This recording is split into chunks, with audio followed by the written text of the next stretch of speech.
welcome back to another cleaning, disassembly and reassembly of a PS2 FAT. It's missing some parts like this front here sadly, and I think I found here in the expansion bay the metal piece that goes here, but it's okay, it's not a big deal. It works, that's good. I don't think it holds games, so I might need to change that or take a look at that. And yeah, I already wiped it. As you can see, it's a little wet still, but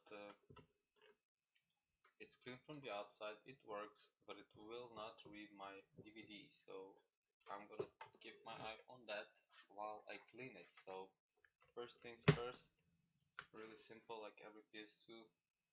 Screws are right here. This one has 8, not 6, so it's 1, 2, 3, 4. 1, 2, 3, 4. Or that's 4 and 4 is 8. So I'm gonna unscrew these and I'll be back with you in a second. Okay, so I have all the screws out. If you notice, we have these 4 longer screws that will be on this side, the flat side of the PlayStation, not the ridged side, but the flat side. These 4 will be bigger because they hold on for the supply, for the power supply, and you will be able to see it when we go from the bottom. So we want to raise from the top, wiggle a little to the front, hope that it pops. There we go. And be careful because we have a cable here connected right here on the top. You will see.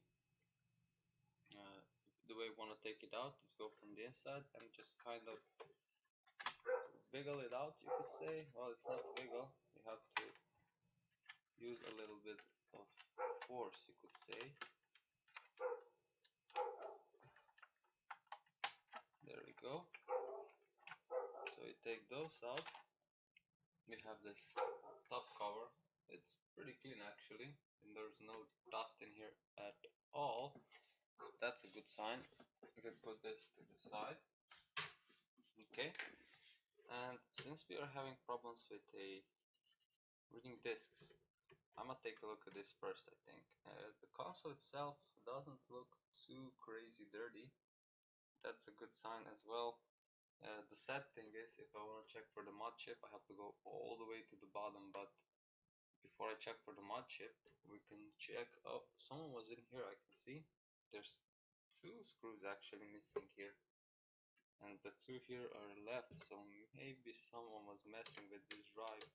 I have the other PS2 FAT that might have the same drive and might be okay. So if everything fails, I can just reconnect it. The sad thing here is that it has a lot of wires and I have to go through a lot of stuff to get to that. So I would usually need to take out 4 screws right here, but I needed only 2. Now we just take it out because it goes with a magnet to this. So okay, now I want to take out this magnet. You can just pop it out kind of. I'm gonna be using it here later when I test. Okay, let's see if we can see anything from the start. Nothing too crazy. Okay, I'm gonna pop it out of the case completely. There are 2 screws here next to the controller input, and one is here between the fan and the plug, so that's right here between, and one is here at the end. And after I take those, I think I can lift off the motherboard, so let me unscrew those real quick. Okay, so right now I'm just quickly testing the disc. I place this magnet piece on top. I can see the laser working. You can see the red dot there, kind of very low for you, but there's a red dot there. So you know the laser is working, and it went up and down. Fan is working, so everything here is good. That means I can try wiping the laser a little and going more deeper to see it's more electrical stuff what we can do. So let's go ahead and do that. Let's take it a little bit more apart. Okay, so new plan. I wiped the lens a little bit, that did not help at all. So what I'm gonna do, plug in the console, turn it on. You want to slide the DVD slot out, turn it off while it's out, so we can turn it, unplug it. Okay, and now, right here on the back, you're gonna see, this is the next thing we're gonna do. There's a bunch of things we can try, but this one has this motor setting kind of, and it's not for a screwdriver, it's for a part like yeah, something like this one. Oh, I think you can see it, like Torx, something like Torx. And right here you can adjust it, but be very careful. I'm gonna try to adjust it a little. By factory this was placed like this. The best way to have it was like this, but if we adjust it, make it harder a little bit, that might make us read the disc. And we're gonna try adjusting it like 2 clicks at a time by turning this wheel to the right, and that way we can make it stronger, and if we want to release it, we go on the left. So let me try this. I'm gonna do a few clicks, test it, few clicks, test it, and if I hear the grinding noise, like too much grinding noise, that means it's too tight and it's not good. So we'll see what we can do with this one. Let me try that and I'll be back with you. Okay, so I tried going back and forth while adjusting this, going up and down, closing it back up, but it didn't seem to help. So we need to go a little bit deeper. We need to dive deeper than this. So let's try something else, and I will be back with you in a second.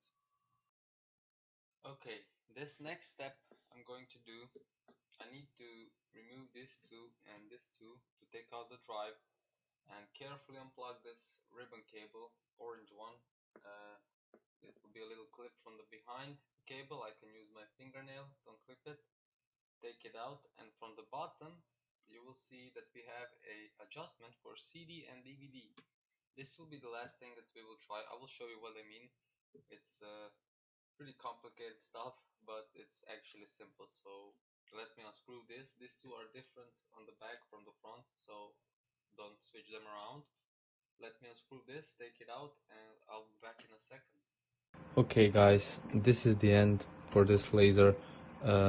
Right now it's running a CD game, PS1 game, and as you can see I just started it. That works fine. This is medieval for PS1. The game looks perfectly fine, no problem there. But the DVD I have here, this is a PS2 game, Jack 2 Renegade. Let me just show you real quick, just so you see what I mean. So the CD works perfectly fine, but the DVD will not load. I tried, I tried adjusting both, not both, I did not touch the CD potentiometer on the bottom, sorry if I pronounced that wrong, but I did not touch the screw for CD power on the laser. I only touched the screw for DVD power on the laser. That's easier way to explain it. So as you can see, it shows the laser and it's trying to read it, but nothing will happen. I tried multiple times, and yeah, the battery, I replaced the battery. This indicates a dead battery. This circle, usually it has to go around so you know it's working, but I replaced the battery. Apparently maybe it's faulty battery or there's a problem in the motherboard, but I'm gonna have to check that out the other time. But for now this is all I can do.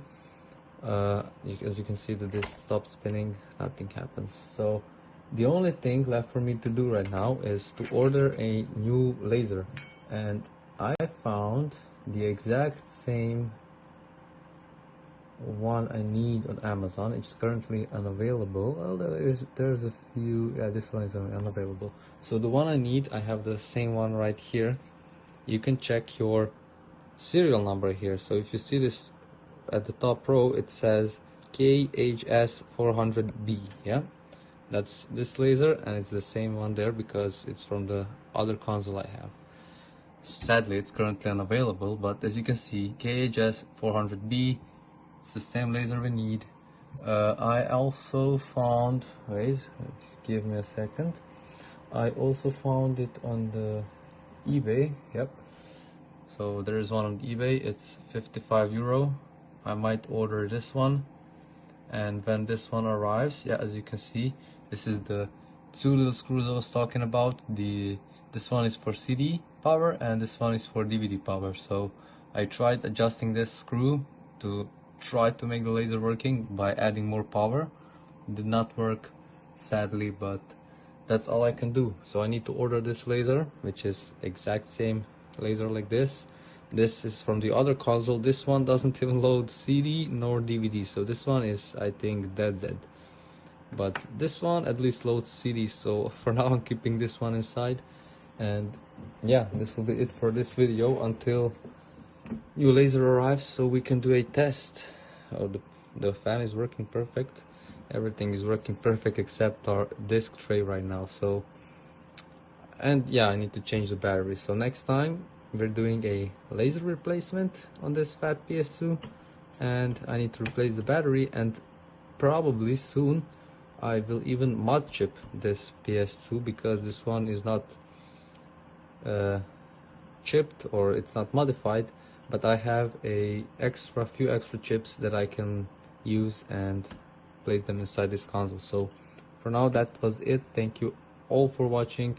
It has been a pleasure, and hope you enjoyed this little tutorial, or you can say, I don't know, disassembly, reassembly, trying to fix whatever we did. But thank you for watching. Hope you enjoyed it. I will see you in the next video where we will either replace the laser or do something else. But till then, thank you, have a nice day, and peace.